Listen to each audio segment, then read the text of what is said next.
Hey everyone, it's Coach Matt over here at Primal Athlete Training Center, www.primalatc.com. Guys, today we have a great question on discus that we're going to cover. Now, this question actually in the past week has been asked a few different times from two different people.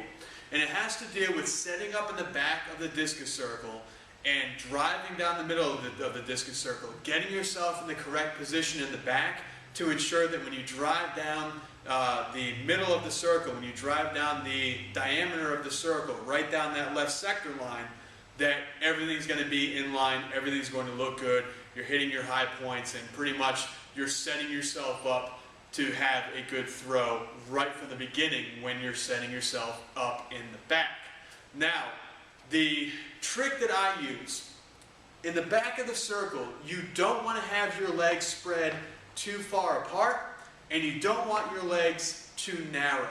If the legs are too far apart, you're never going to be able to get your weight over that left side to allow you to push off that left side and drive down the diameter of that circle. At the same time, you don't want your legs too close, because if you go to shift your weight and drive, you're going to end up tipping over. So you want your feet in a nice neutral position. Now, two ways to do this. If you are a lifter, if you've been lifting weights for a long time, you've probably been doing squats. Now, the position that we want to take is very similar to a position that you would take if you were doing just a neutral stance squat. Feet a little bit wider than shoulder width, just like you had the bar on your back and you were going to squat.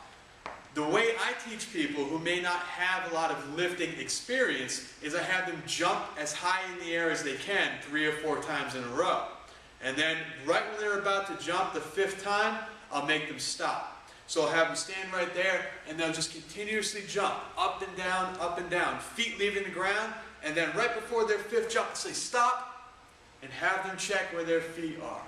More than likely, this is going to be the correct separation of their feet when you start in the back of that circle, because you're producing as much power as you possibly can, you're jumping as high as you can, and your feet, your body will automatically tell your feet where to go. So as you're jumping, you're not going to land in a split, and you're not going to land with your feet real close to each other. You're going to land with your feet pretty neutral, a little bit wider than shoulder width apart, same way as if you were going to squat. Squatting and jumping, very similar.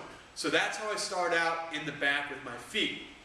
Now, when it comes to the upper body, here's how you ensure as you go through all the movements that you're going to be hitting the correct high point, and that you're going to be basically carrying that discus around correctly behind that hip, letting the lower body win that race. Things that we've talked about in many videos you guys can go back and watch.